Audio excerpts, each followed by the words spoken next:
श्रीकामाक्षी स्तोत्रम्। मङ्गलचरणे मङ्गलवदने मङ्गलदायिनि कामाक्षी गुरुगुहजननी कुरु कल्याणं कुञ्जरिजननी कामाक्षी हिमगिरितनये मम हृदि निलये सज्जनसदये कामाक्षी गुरुगुहजननी कुरु कल्याणं कुञ्जरिजननी कामाक्षी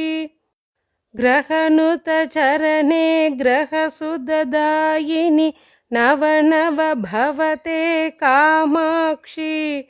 गुरुगुहजननी कुरु कल्याणं कुञ्जरिजननी कामाक्षी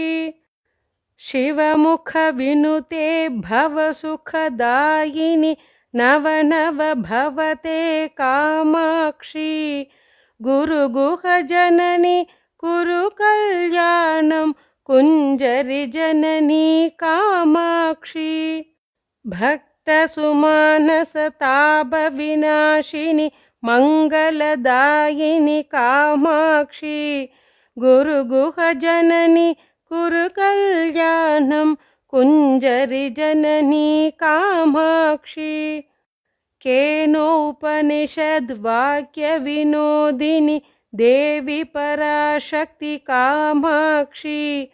गुरुगुहजननी कुरु कल्याणं कुञ्जरिजननी कामाक्षी परशिवजाये वरमुनिभाव्ये अखिलाण्डेश्वरि कामाक्षी गुरुगुहजननी कुरु कल्याणं कुञ्जरिजननी कामाक्षी हरिद्रामण्डलवासिनि नित्यमङ्गलदायिनि कामाक्षी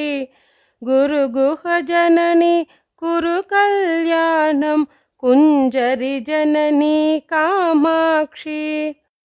इति परमाचार्यकृत श्रीकामाक्षी स्तोत्रं सम्पूर्णम्।